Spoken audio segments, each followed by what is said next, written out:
A great lyric is when it, A, tells the truth, says something really sometimes hard to say, but goes there and says it.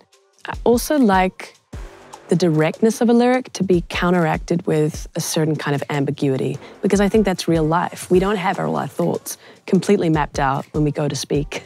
Sometimes we say something very strongly, but then we follow it up with imagery and examples that are kind of abstract. And the ambiguity is what makes a song mysterious. You want people to lean in, to look a bit closer. What did she mean by that? What is the subtext? What is the story behind that?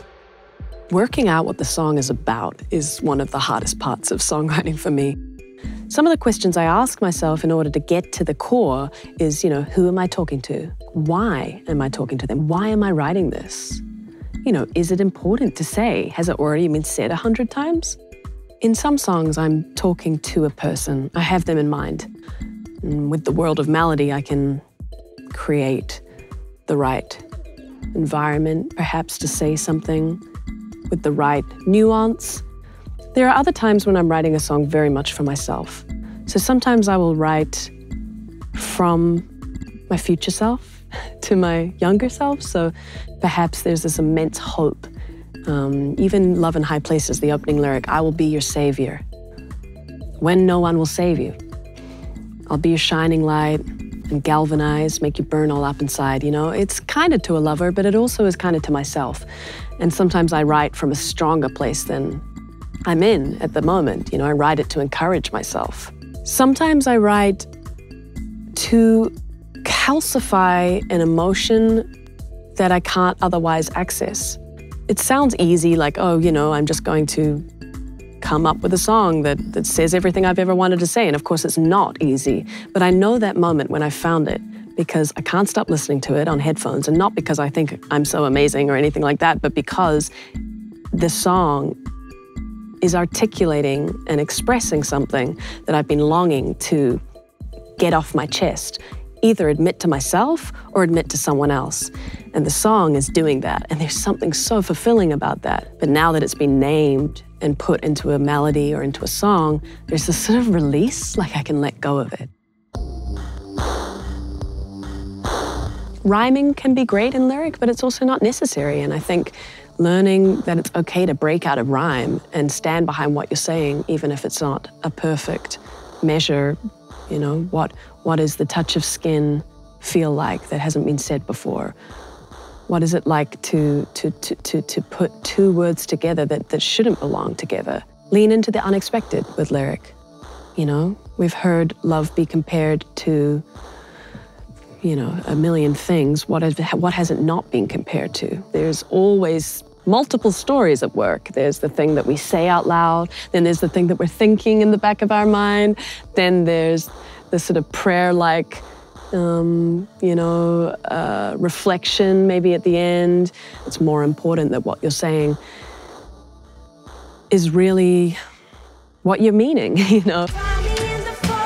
So sometimes I will sing some phrase, like the Love in High Places. I got love in high places.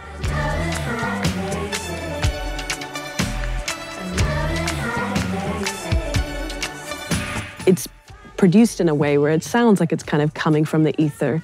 And, because I know that I want that voice to be angelic, I'll make the lyric feel also angelic. Or the other way around, sing something really ambient and floaty, but make it like quite a visceral lyric. That can be a fun thing to play with too, is contrasting melodies that are very sweet with a kind of bitter idea. When I get stuck with a lyric, I go back to the feeling, the first feeling of the demo.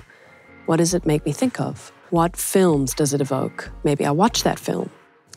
Maybe I'll do a word brainstorm. So I'll write in the middle of the page the title of the song. Perhaps I've already got the title, but I don't know what it's about yet. So, write that down, and then anything that comes to mind around that idea, any parallels or things that it makes me think of. Sometimes I will eliminate the lyric I have altogether and just start again, I think that's a big thing for me, is that A song gets stagnant when I'm not moving forward on it, and anything that becomes a roadblock, that's often a sign that the song is, it's just not working anymore. So we need to clear that obstacle, and we need to get back to a place where everything is progress, where adding and more things are happening.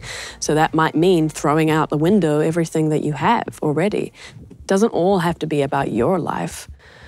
Actually, observe the world around you, spend some time in nature and just look at the way the tree dances with the wind. Just being really present in your day and listening to your friends. Just really listening to the conversations they're having. Ask your girlfriend about how her relationship's going. Get outside of yourself a bit, because it's noisy in there, and sometimes the inspiration isn't in there, sometimes it's somewhere else completely, sometimes it's in the news. An interesting exercise could be to really ask yourself some reflective questions as you're writing the song. For example, where am I? Am I at home? Am I out? Am I at a party? Am I in a bedroom? Create an environment, imagine the space in your head. Who do I wish I could say this to? Really asking yourself, what am I even wearing, and how am I holding my body when I sing this? What do I want to make someone else feel right now? Do I want to make them feel safe? You can take the words out of the melody and just put them onto paper and read them and say them out loud. Would you say that? Would you actually use those words in a conversation? Is it something that you would say? Make it actually flow out from your own voice. It will feel more authentic that way. If you enjoyed this lesson, come check out the full course we made with Kimbra at soundfly.com, alongside dozens of other high-quality courses with artists like her.